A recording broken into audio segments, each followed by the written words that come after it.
میں مفتی سے بات کروں گی کیونکہ میری نظر میں باتیں کرنے کا، تقاریر کرنے کا ٹائم ختم ہو چکا ہے. اب ٹائم ہے مذاکرت کرنے کا، سڑکوں پر مذاکرت کرنے کا، تالہ بندی کرنے کا اور اس chief martial law administrator Dogar کو بتانے کا کہ اسے وہاں سے جانا ہوگا. اسلام آباد ہائی کورٹ کے مقامی ڈوگر کے لیے بند کرنے ہوں گے.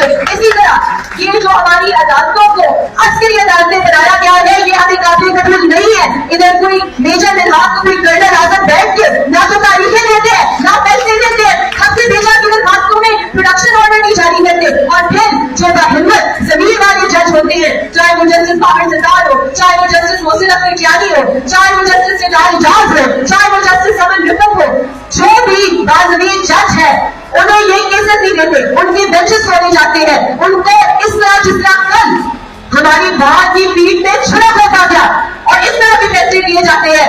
ویسے تو برگر صاحب آبجیکشن سسٹین کے علاوہ آرڈر پاس کرنے کی صلاحیت بھی رکھتے ہیں، لیکن ہمیں اچھی طرح سے پتا ہے کہ یہ جو آرڈر 2 صفوں کا لکھ کر بھجوایا گیا ہے یہ پینڈنگ سے بھجوایا گیا ہے.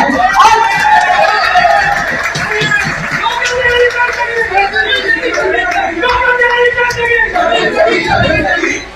میں ادھر کھڑے ہو کر جو مفتی صاحب نے، جو ریاست صاحب نے ادھر باتیں کی، میں انہیں ورس کرنا چاہوں گی. یہ ڈیمانڈ سب کے ڈیمانڈ ہونے چاہیے یکجا یا تواز ہو کر کہ برگر کورٹ کا مکمل بوائیکاٹ ہونا چاہیے. اس کے ساتھ ساتھ صرف برگر کورٹ کا بوائیکاٹ نہیں ہونا چاہیے بلکہ جو تمام عسکری عدالتیں ہیں ان کا بوائیکاٹ ہونا چاہیے، کیونکہ ادھر سے انصاف کی ہمیں کوئی امید نہیں رکھنی چاہیے. اور سپریم جوڈیشل کاؤنسل کو ریفرنس شاید اس وقت جانا چاہیے تھا جب ڈوگر صاحب نے اس بات کی ممبر کے ساتھ جو زبان استعمال کی.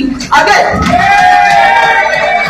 کسی جج کو لگتا ہے کہ وہ کسی بھی وکیل، چاہے وہ خاتون ہو یا مرد ہو، ہمیں کہے گا، دھمکائے گا، خود جی ایچ کیو سے اپوائنٹ ہو کر آئے تو ہمیں ڈرائیں گے اور دھمکائیں گے اور کہیں گے کہ جی آپ وہ بند رکھیں، کسی دن میں نے پکڑ لیا نہ تو کوئی تھانے دار ہے، یہ کوئی ایسے چھ علاقے کا بدماش ہے جو ہمیں پکڑے گا. ہمیں اپنی گردی کی عزت بحال کرنی ہوگی اور ہم نے اس آئین کو بحال کرنا ہوگا، کیونکہ اس ٹائم پر یہ جو عسکری نظام ہے اس میں کسی وکیل کو پیش نہیں ہونا چاہیے. بہت شکریہ.